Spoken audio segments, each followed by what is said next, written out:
Bismillahirrahmanirrahim. Assalamualaikum warahmatullahi wabarakatuh. Izin memperkenalkan diri, nama saya Lydia Isamila Sali dari kelas BK2 2023. Nah, hari ini kita akan ngobrol santai tapi bermakna tentang satu konsep yang sangat menarik. Ini adalah nilai-nilai dalam budaya Sunda yang sebenarnya bisa dipakai untuk siapa saja. Jadi bukan hanya untuk orang Sunda saja. Nah, konsep ini membantu kita memahami bagaimana seseorang berkembang sebagai manusia yang utuh, sehat secara fisik, emosional, moral, sosial. Dan dalam bimbingan konseling, 5 nilai ini bisa jadi dasar yang sangat kuat untuk membentuk klien yang lebih baik. Apa saja sih 5 nilai konsep itu? Mari kita simak di sini. 5 konsep itu, yang pertama ada cager, bener, bager, pinter, singar.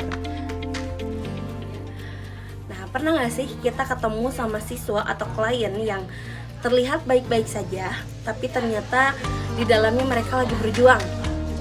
Nah, coba kira-kira kalian pernah ketemu gak sih?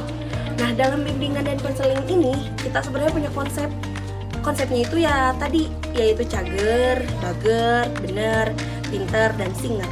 Nah, konsep ini datang dari nilai hidup orang Sunda, tapi cocok dipakai untuk siapapun dan kapanpun. Nah, di video ini kita akan bahas 5 nilai tadi satu persatu. Nah, kita akan lihat contohnya dalam kehidupan sehari-hari, gimana penerapannya di sekolah atau keluarga, dan gimana konselor bisa menggunakan konsep ini dalam layanan bimbingan dan konseling.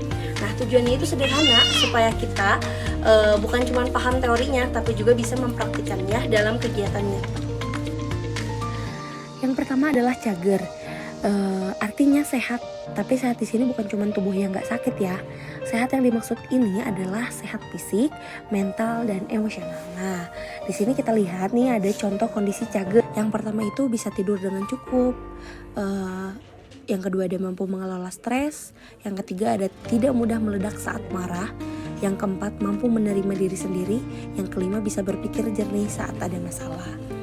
Nah, seringkali kita juga melihat siswa atau klien yang kelihatannya baik-baik saja, tapi setelah diajak ngobrol, ternyata pikirannya sedang penuh tekanan, cemas, atau lelah secara emosional. Contoh penerapan dalam bimbingan dan konseling, yang pertama itu kita bisa mengajarkan teknik pernapasan untuk merilekskan pikiran. Nah, selanjutnya kita juga mengajak klien menulis jurnal emosi, terus memberikan layanan klasikal tentang kesehatan mental, dan membantu siswa memahami stres akademik. Nah, selanjutnya yang kedua ada bager, artinya baik hati.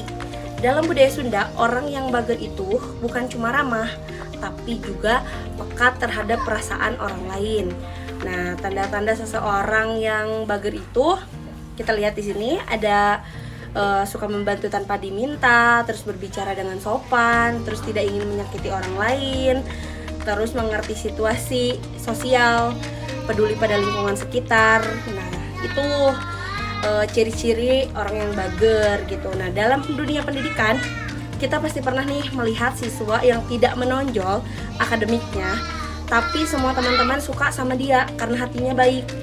Dia menenangkan suasana, jadi tempat curhat, dan membuat kelas terasa nyaman. Nah, bagaimana sih konselor ini menumbuhkan nilai bager? Nah, yang pertama itu kita coba lihat di sini ya. Yang pertama itu ada memberikan layanan tentang empati. Terus yang kedua ada mengadakan kegiatan kelompok yang mengajarkan kerjasama. Terus yang ketiga ada membiasakan komunikasi yang sopan dalam sesi. Nah, terus selanjutnya ada mencontohkan perilaku hangat dan menerima. Bager membentuk karakter sosial yang positif. Nah, orang yang bager disukai, dipercaya, dan lebih mudah membangun hubungan yang sehat. Kita lanjut ke nilai ketiga, yaitu benar. Benar itu bukan cuma jujur, tapi juga lurus, tertib, dan mampu membedakan mana yang benar dan mana yang salah. Nah, di sini ada ciri-ciri orang benar. Yang pertama itu jujur pada diri sendiri, konsisten antara ucapan dan tindakan, bertanggung jawab, mengambil keputusan dengan mempertimbangkan nilai moral, dan yang terakhir tidak melakukan hal yang merugikan orang lain. Nah, seringkali kita juga menemukan klien nih yang sebenarnya tahu mana yang benar, tapi mereka bingung, takut salah, atau terpengaruh sama lingkungan gitu. Nah, di sini peran konselor dalam menumbuhkan benar yaitu ada 4. Yang pertama ada membantu klien mengenali nilai hidupnya. Yang kedua ada mengarahkan klien memahami konsekuensi tindakan. Yang ketiga ada melatih keberanian untuk berkata jujur. Dan yang terakhir memberikan layanan tentang integritas dan disiplin. Nah, sampai pada nilai keempat, yaitu pintar. Nah, pintar di sini itu bukan cuman soal nilai bagus atau hafal teori. Nah, pintar dalam konsep ini adalah kemampuan berpikir kritis, memahami situasi, dan memecahkan masalah dengan tepat. Nah, kita lihat di sini ya, ada ciri-ciri orang pintar. Yang pertama itu mau belajar hal baru. Terus selanjutnya bisa menganalisis masalah. Ketiga, tidak mudah tertipu hoax. Terus selanjutnya punya alasan saat mengambil keputusan, bisa belajar dari pengalaman, bukan sekedar menghafal. Nah gitu, contohnya itu misal siswa yang pintar bukan yang nilainya selalu 100, tapi siswa yang kalau dapat masalah bisa mikir apa penyebabnya, apa solusinya, apa akibatnya kalau aku begini, kalau misalnya aku begitu. Nah gitu. Nah selanjutnya peran konselor dalam konsep pintar itu apa saja sih? Yang pertama, ada memberikan layanan tentang problem solving, terus ada membantu klien mengenali cara berpikirnya, terus mengajarkan refleksi, terus mendorong klien membuat rencana tindakan, juga pintar mengembangkan kemampuan kognitif yang dibutuhkan untuk bertahan hidup di dunia modern. Dan terakhir, ada singer, artinya terampil. Singer berarti seseorang bukan hanya tahu, tapi bisa melakukan. Di sini ada ciri orang singer. Yang pertama itu bisa mengerjakan sesuatu secara mandiri. Terus yang kedua punya keterampilan komunikasi. Yang ketiga bisa bekerja sama. Keempat mampu mengatur waktu. Dan yang terakhir memiliki skill praktis seperti presentasi, negosiasi atau teknologi. Nah, seringkali juga ya di sini kita menemui siswa yang pintar teori, tapi kebingungan ketika harus mempraktikkan seperti membuat CV, berbicara di depan kelas, atau bekerja dalam kelompok. Nah, cara konselor untuk menemukan singer ini gimana sih? Ada 4. Yang pertama ada memberikan simulasi, terus mengadakan role play, bermain peran, terus melatih keterampilan sosial, terus menghubungkan klien dengan pengalaman nyata. Nah, sekarang yang paling penting adalah bagaimana sih 5 nilai ini menyatu. Ya, cager, bager, bener, pinter, singer. Jadi bukan berdiri sendiri-sendiri gitu. Nah, mereka saling melengkapi dan membentuk pribadi yang holistik. Nah, jika hanya pinter tanpa benar, terus bisa pinter tapi manipulatif. Nah, jika bager tanpa cager, baik hati tapi mudah lelah dan tertekan. Nah, jika singer tanpa pinter, bisa melakukan tapi tidak tahu kenapa ia melakukannya.